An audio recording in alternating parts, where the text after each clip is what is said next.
Hello guys, welcome back to my YouTube channel. ഇന്നത്തെ എൻ്റെ content ഏറ്റവും കൂടുതൽ പ്രയോജനപ്പെടാൻ പോകുന്നത് കൊച്ചുകുട്ടികളുള്ള വീട്ടിലാണ് കേട്ടോ. കാരണം നമ്മുടെ മിക്ക കുട്ടികൾക്കും നൂഡിൽസ് നല്ല ഇഷ്ടമാണല്ലേ. പക്ഷെ നമ്മുടെ ആ നൂഡിൽസിൻ്റെ കൂടെ കിട്ടുന്ന മസാല എത്രത്തോളം ഹെൽത്തി ആണെന്നുള്ളതിൽ നമുക്കൊരു അഷ്യൂരിറ്റി ഇല്ല. അപ്പം എൻ്റെ മോളും ഇങ്ങനെ ഇപ്പിയൊക്കെ കഴിച്ചു തുടങ്ങിയപ്പോൾ പൊതുവേ ഏത് താല്പര്യം ഇല്ലാത്തവൾ ഇപ്പി നൂഡിൽസ് കഴിക്കും.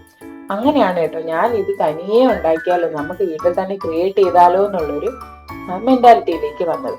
അങ്ങനെ ഫസ്റ്റ് ടൈം ഞാൻ ട്രൈ ചെയ്തു, അതിൽ സക്സസ് ആയതുകൊണ്ടാണ് കേട്ടോ ഇത് ഞാൻ മൂന്നാമത്തെ ടൈം ചെയ്യുന്നതാണ് ഇത് നിങ്ങൾക്ക് വേണ്ടിയിട്ട് പോസ്റ്റ് ചെയ്യുന്നത്. അപ്പം ഇതിന് ചെയ്യേണ്ട ആവശ്യമായ സാധനങ്ങൾ, വെജിറ്റബിൾസ് നമുക്ക് ഇഷ്ടമുള്ള വെജിറ്റബിൾസ് എടുക്കുക. അതായത് കോമൺലി ഇതിൽ യൂസ് ചെയ്യുന്ന ക്യാരറ്റ്, സവോള, സ്പ്രിംഗ് ഒനിയൻ, അതുപോലെ ബീൻസ്, അങ്ങനെ നിങ്ങൾക്ക് താല്പര്യമുള്ളത് എന്ത് വേണമെങ്കിലും എടുക്കാം കേട്ടോ. നിങ്ങളുടെ മക്കൾക്ക് നിങ്ങൾക്ക് വേണമെങ്കിൽ ബീട്രൂട്ട് ആഡ് ചെയ്ത് കൊടുക്കാം, നിങ്ങളുടെ ഇഷ്ടം പോലെ. അപ്പം എന്താണ് വേണ്ടിയിട്ടുള്ള വെജിറ്റബിൾ, അതിന് നല്ല സ്മോൾ ക്യൂബ്സ് ആയിട്ട് കട്ട് ചെയ്ത ശേഷം നമ്മൾ ഓവനിൽ വെച്ച് അതിൻ്റെ മോയ്സ്ചർ കണ്ടന്റ് ഒക്കെ കളഞ്ഞ് നല്ല രീതിയിൽ ഉണക്കി എടുക്കുകയാണ് ചെയ്യുന്നത് കേട്ടോ. അപ്പം നമുക്ക് ആദ്യം ഒരു 90 ഡിഗ്രി ടെമ്പറേച്ചറിൽ ഒരു 15 മിനിറ്റ് വെച്ച് നോക്കാം. പിന്നെ അതേപോലെ നിങ്ങളുടെ ഓവൻ്റെ കാലിബർ എങ്ങനെയാണ് അതനുസരിച്ച് മാറില്ല, അതുകൊണ്ട് കറക്റ്റ് ഞാൻ ടെമ്പറേച്ചർ പറയുന്നില്ല. എന്നാലും നിങ്ങൾ സ്റ്റാർട്ടിങ് ഒന്ന് സ്ലോ കുക്ക് ചെയ്ത് പതിയെ ഒന്ന് നോക്കുകയാണെങ്കിൽ നിങ്ങൾക്ക് അതിൻ്റെ കറക്റ്റ് ടെമ്പറേച്ചർ കിട്ടും. പിന്നെ എനിക്ക് തരാനുള്ള ഒരു അഡ്വൈസ് എന്തെന്ന് പറഞ്ഞാൽ, നിങ്ങൾ ആദ്യമേ സ്പ്രിംഗ് ഒനിയനും വെക്കരുത്, കാരണം അത് കരിഞ്ഞു പോകും. ഇപ്രാവശ്യം ഞാൻ വീഡിയോ എടുത്തപ്പം അതിൻ്റെ ഫോക്കസിൽ അതൊന്നും ശ്രദ്ധിക്കാൻ പറ്റില്ല.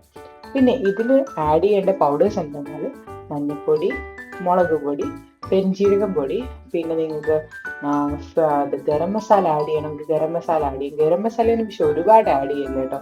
പിന്നെ അതുപോലെ തന്നെ നിങ്ങളുടെ കയ്യിലുണ്ടെങ്കിൽ നിങ്ങൾക്ക് onion powder, ginger powder, garlic powder ഇത് ഇത്ര ആഡ് ചെയ്യാം.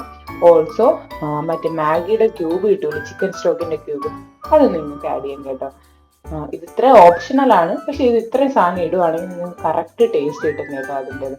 അപ്പം ഇനി എൻ്റെ മസാല എന്താ ഇപ്പിയുടെ കളർ ആയില്ല എന്ന് ചോദിച്ചാൽ, ഞാൻ മിലുവിൻ്റെ ടേസ്റ്റിന് വേണ്ടിയിട്ട് പ്രിപ്പയർ ചെയ്തതാണ്, അവൾക്ക് വേണ്ടിയിട്ട് പ്രിപ്പയർ ചെയ്തതാണ്. അതുകൊണ്ട് മുളക് പൊടി എന്ന് പറയുന്ന സാധനമേ അതിനകത്തില്ല, കുറച്ച് ക്വാണ്ടിറ്റി മാത്രമേ ഉള്ളൂ.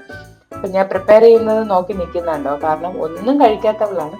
പക്ഷെ അവൾ നൂഡിൽസ് ഉണ്ടാക്കി കൊടുക്കുകയാണെങ്കിൽ ഹാപ്പിയാണ് കേട്ടോ. എന്തായാലും ഞാൻ ഈ ഉണ്ടാക്കിയ നൂഡിൽസിന്റെ റിവ്യൂ പറയുന്നത് വളരെ ഇന്നസെന്റ് ആയിട്ടുള്ള ഒരാളാണ് കേട്ടോ. കള്ളൊന്നും പറയാറിഞ്ഞൂടാ, ഒന്ന് കേട്ടു നോക്കാം. യമ്മിയാണോ, ഗുഡാണോ, ടേസ്റ്റ് ഉണ്ടോ? അപ്പൊ ഗുഡ് എന്ന് പറഞ്ഞേ. അപ്പോൾ എനിവേ, നിങ്ങൾക്ക് വീഡിയോ ഉപകാരപ്പെട്ടെങ്കിൽ please subscribe my channel. Next video കാണുന്നവരെ tata bye bye, see U.